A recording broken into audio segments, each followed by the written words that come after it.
Bonjour les e-com French Touch et bienvenue dans cette nouvelle vidéo. Aujourd'hui on est à Montréal et on a avec nous Thomas Géo qui est donc un expert dans un domaine et il va vous en parler. Alors bonjour à toi Thomas et bienvenue sur la chaîne e-com French Touch. Je vais te laisser te présenter. Merci beaucoup et bonjour à tous. Donc ouais, comme tu le dis, je suis un expert dans un domaine. Je vais te laisser révéler ce domaine, mais je suis très content d'être à Montréal et puis c'est l'occasion pour se rencontrer et puis pour échanger ensemble. Là on a réservé toute la journée justement pour bosser ensemble et c'est super intéressant d'avoir cette synergie pour pouvoir bien travailler. Alors le domaine qu'on va voir aujourd'hui c'est celui-là. Alors, tu peux nous expliquer un petit peu quel est le concept donc du print on demand. Donc là, en fait, aujourd'hui, je vais vous montrer comment gagner jusqu'à 5 000 € juste en 2 heures, parce que là, en fait, c'est un business qui est quand même beaucoup sur l'automatisation. Donc là, il va vraiment vous montrer un petit peu les rouages, expliquer un petit peu le concept du print on demand, et on va voir un petit peu avec lui comment il faut procéder pour pouvoir atteindre cette somme-là. Alors avant tout, j'aimerais préciser ces 5 000 € de bénéfices. Évidemment, c'est beaucoup plus en chiffre d'affaires. Je suis à peu près entre 30 et 40%, donc ça varie. Donc en gros, si on veut lisser, on va dire du 15 000 par mois en chiffre d'affaires. Et après, donc c'est 5 000 € de bénéfices. Et quand il précise 10 heures par semaine, c'est exactement ça, mais c'est pas tout de suite. Ça va pas venir tout de suite, mais c'est comme tout. En fait, sur tout business qu'on lance, il faut d'abord passer beaucoup de temps et après, au fur et à mesure, on va pouvoir l'automatiser. Donc, je vais expliquer maintenant ce que c'est le print on demand. Je vais me lever pour montrer, ça va être beaucoup plus simple. Mais en gros, le print on demand, c'est tout simple. On a un design. Donc là, on a mis un t-shirt parce que c'est ce qui est le plus connu dans le print on demand. Ensuite, on le met sur un site, donc soit notre site, soit sur une place de marché. On reviendra là-dessus plus tard. Et en fait, une fois qu'on a la commande, c'est pas comme en dropshipping où quelqu'un va tout simplement passer la commande soit à notre place ou alors nous, on va devoir passer la commande. Mais on va tout simplement avoir un petit bot qui va passer et qui va envoyer la notification à notre fournisseur. Et notre fournisseur derrière va envoyer donc la commande à notre client. Donc en fait, notre client, dès qu'il fait une vente sur notre site, c'est envoyé donc directement au fournisseur qui l'envoie au client. Donc c'est pour ça que c'est automatisé et qui permet donc de gagner beaucoup de temps. C'est quoi la différence du coup avec le dropshipping pour toi? Parce que là, on voit que c'est le même schéma que le dropshipping. Donc de toute façon, le dropshipping, c'est un fournisseur qui va envoyer le produit au client. C'est exactement donc là, en fait, le dropshipping, c'est assez, c'est un effet de mode. Il y a beaucoup de gens en fait qui pensent que le dropshipping c'est que avec Shopify. Mais dropshipping, en fait, c'est le simple fait de pouvoir en fait envoyer un produit à un client, mais que ça soit le fournisseur qui le fasse à votre place. Comme ça, vous n'avez pas tout ce qui est stockage du produit. Donc c'est un levier qui est énorme. Et là, dans ton cas, c'est en plus que t'as pas besoin d'avoir un produit à produire parce qu'il va être produit en flux tendu par rapport à ça, quoi. Donc ça, c'est vraiment quelque chose d'énorme. C'est très bien que tu parles vraiment de dropshipping, la différence. En fait, le print on demand, pour moi, c'est du dropshipping amélioré. C'est du dropshipping sous stéroïdes. Et quand tu parles de dropshipping, oui, c'est pas que Shopify, ça existe depuis des millions d'années, peut-être pas, mais des milliers d'années, le dropshipping. Et à l'époque, je sais pas si tu te souviens quand on était petit, mais tu sais, dans les magazines, il y avait un bon de commande à remplir pour gagner tel ou tel truc. Ça, c'est du dropshipping. Parce que tu envoies et derrière, c'est pas l'entreprise qui vend le magazine qui va t'envoyer le produit, c'est une entreprise tierce qui va le faire. Donc le dropshipping, ça a toujours existé et évidemment ça s'est démocratisé avec Shopify et ce qui est le problème, c'est comme beaucoup de monde se sont lancés dessus, ça a été de la mauvaise qualité.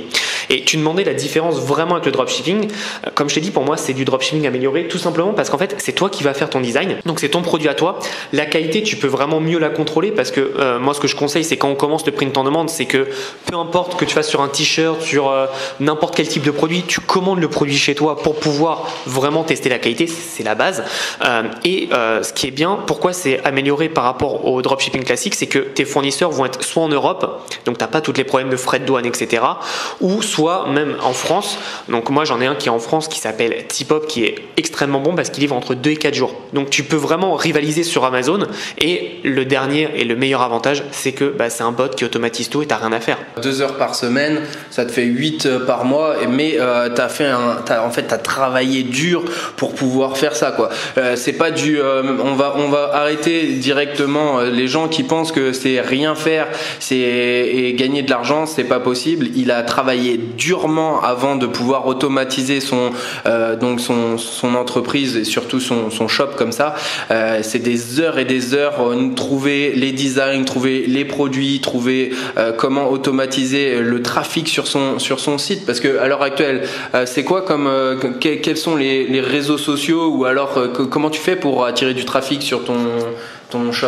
Ouais, tu as raison. En fait, je vais d'abord parler de la première partie. Oui, c'est comme je l'expliquais au début, c'est 2 heures par semaine, mais c'est pas venu comme ça en claquement de doigts. Il y a beaucoup de travail, et en fait, plus tu comprends ton marché, plus tu peux automatiser, et plus tu comprends ta source de trafic. Moi, pour le print on demand, je fais très très peu de pubs, mais je fais beaucoup de Instagram. Donc, je crée une communauté, de YouTube aussi. Ça, c'est sur mon shop sur le marché américain. Pas mal de YouTube, ça renvoie pas mal. Et aussi, et ça, je le faisais avant de connaître la stratégie de gros hacking sur Pinterest. Je fais du Pinterest, mais en gros, tu sais, j'ai automatisé, et dès que je mettais un nouveau produit, ça spinait sur Pinterest. Mais je faisais aussi de la pub sur Pinterest. Ça, c'est quelque chose de sous-estimé, mais la pub sur Pinterest, c'est énorme parce que les gens sont déjà en recherche. Mais en gros, ce qui me rapporte le plus de trafic actuellement, c'est YouTube et Instagram. Je pense que c'est pareil dans tous les business.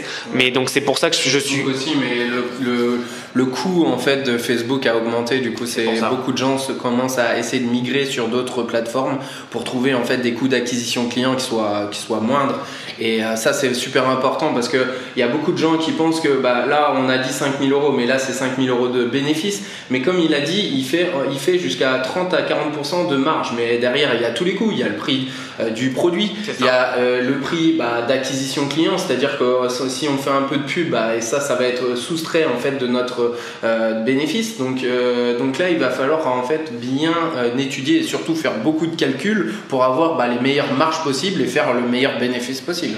C'est ça, et c'est pour ça que je me suis concentré de plus en plus, mais peu importe mon business, je me concentre de plus en plus dans la création de contenu, parce que la création de contenu, on le fait nous-mêmes, et après c'est gratuit, ça rapporte des clients en continu. Le meilleur exemple, c'est avec YouTube. On fait une vidéo, elle peut travailler pendant 4-5 ans, même beaucoup plus, et on n'a rien à faire, et c'est ça qui est génial, et c'est la puissance de YouTube et des réseaux sociaux. Si on s'en sert bien, on n'a pas forcément besoin de passer par de la pub. Évidemment, ça va plus vite, mais comme je dis toujours, si tu fais une pub et que ton produit ne vend pas, c'est pas avec la pub que ça vendra. Une dernière question, toi tu conseillerais marché niché, ou alors marché plutôt qui touche à beaucoup de monde? C'est une très très bonne question, et moi je conseillerais toujours de nicher, et je vais prendre un exemple qui va être beaucoup plus parlant. C'est par exemple, quand j'ai commencé à faire des formations sur le e-commerce, j'ai fait comme tout le monde une formation sur le dropshipping. Donc forcément, ça n'a pas vendu. J'ai commencé à me séparer et à faire des formations sur le print on demand, et c'est là où j'ai commencé à exploser. Parce qu'en fait, faut prendre le meilleur exemple au monde, c'est Nike. Nike, maintenant ils font tous les articles de sport. Ce qu'ils faisaient à la base, c'est qu'ils faisaient des chaussures de course, de running. Et après, ils ont fait d'autres articles. Mais ils ont d'abord maîtrisé ce premier marché pour maîtriser les autres marchés. Et moi, je conseillerais toujours de pouvoir nicher, parce que c'est plus facile de savoir qui tu cibles, si tu niches, que si tu fais un peu tout et n'importe quoi, tu vois. Et le meilleur exemple, et c'est ce dont on parlait en off, c'est il y a un Américain qui a fait un design à $1 million. Et en fait, le design, c'est mon Patronus est une licorne, donc c'est en anglais.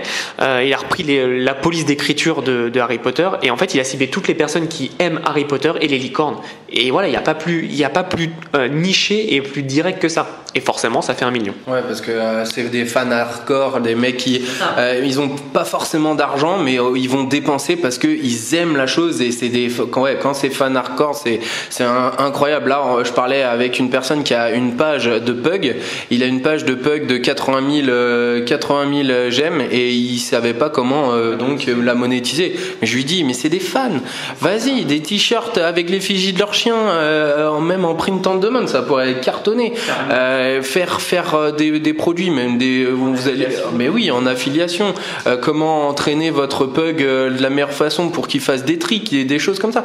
Et il y a beaucoup d'idées, et c'est pour ça que des fois, en fait, quand vous n'avez pas les idées, donc vous-même, prenez quelqu'un qui est extérieur à votre business, si vous êtes déjà en fait en activité, et essayez.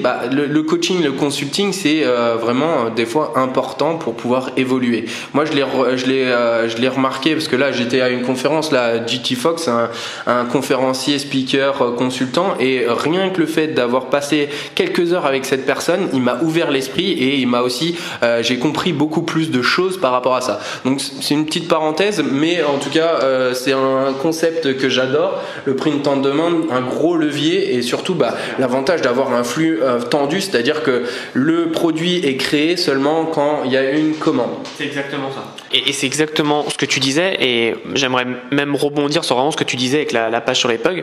Aujourd'hui, ce qui est ultra important, c'est d'avoir des communautés, c'est de créer des communautés, parce que le jour où vous avez une communauté, vous pourrez toujours la monétiser de toutes les manières possibles. Et donc là, c'est le print on demand. Et quand tu me parlais d'affiliation, de créer des formations, de coaching, etc., etc. Et moi, je connais des personnes, des Américains, qui ont une page justement sur les chats et une chaîne YouTube sur les chats. Et en fait, ce qu'ils font, c'est qu'ils font les 3 leviers. Ils font de la formation pour comment rendre son chat propre, etc. Ils font du coaching, mais c'est plus du service en fait sur comment trouver des races spécialisées dans les chats. Donc ils font facturer ça. Ils font aussi donc du print on demand, et ils font aussi un autre site, mais c'est le même site, mais c'est print on demand et dropshipping sur des jouets pour chats, etc. Et en fait, avec tous ces leviers, ils arrivent à monétiser leur passion, qui est leur passion à la base, c'est les chats. Et c'est ça qui est génial, c'est aujourd'hui il faut créer des communautés parce que ça apportera toujours des dizaines d'opportunités. Ils pourraient même aller plus loin, carrément faire un élevage de chats et pouvoir vendre les différentes marques, races plutôt. et en fait, ça pourrait être encore une évolution. En fait, le truc, c'est que quand on a un business et qu'on veut le développer, en fait, il faut essayer de réduire les intermédiaires. Par exemple, nous, je voyais, c'était les frères Tan, c'est des Asiatiques qui sont dans le domaine du dropshipping, et en fait, eux, ils ont créé carrément un empire parce que ils ont leur site internet, ils sont devenus leurs propres fournisseurs. Ils créent des formations sur le dropshipping où ils amènent leurs élèves sur leurs usines et sur leurs fournisseurs qui sont eux-mêmes, et donc ils arrivent à faire un rouage qui est super puissant parce qu'ils arrivent à limiter les intermédiaires, et donc tout vient dans leur poche. Ouais, c'est exactement ça. Et bon, là ça parle plus trop du print on demand, mais c'est super intéressant, je pense. C'est qu'en fait, j'ai remarqué que pour les entreprises qui marchaient le mieux, c'est celles qui limitaient la zone de friction des clients. C'est l'expérience client est au maximum. Et tu parles de l'exemple des frères Tan, mais c'est exactement ce qu'a fait Samsung par exemple. Samsung à la base c'est un fabricant, c'est un fournisseur. D'ailleurs ils fournissent les écrans d'iPhone, pour ceux qui ne le savent pas, et ils ont sorti leur smartphone eux aussi. Et en fait pourquoi ? Parce qu'ils ont le savoir-faire, donc pourquoi ils ne vendraient pas eux-mêmes ? Et c'est ça en fait là, ce qui est génial, c'est qu'à partir d'une idée, d'une base, on peut vraiment créer, mais c'est illimité en fait. C'est juste la seule limite, c'est votre mental et ce que vous avez dans la tête, quoi. Je pense qu'on a fait le tour sur le print on demand. Si vous avez des questions, n'hésitez pas dans les commentaires de la vidéo YouTube. N'hésitez pas aussi à donc je mettrai le lien de la chaîne de Thomas, comme ça vous pouvez aller voir si vous voulez vraiment vous mettre plus d'informations dans le crâne. Et je mettrai aussi si tu as une formation là-dessus, comme ça ceux qui veulent aller plus loin et pousser la chose, on pourra mettre des informations complémentaires dans la description de cette vidéo. N'hésitez pas aussi à liker et à vous abonner à la chaîne Ecom French Touch pour nous soutenir, et aussi si vous voulez rien louper sur comment gagner de l'argent sur internet, c'est notre spécialité, surtout aussi en growth hacking, comment développer votre business grâce à ces stratégies qu'on met en place pour vous, et je vous souhaite une bonne continuation dans votre business. À bientôt.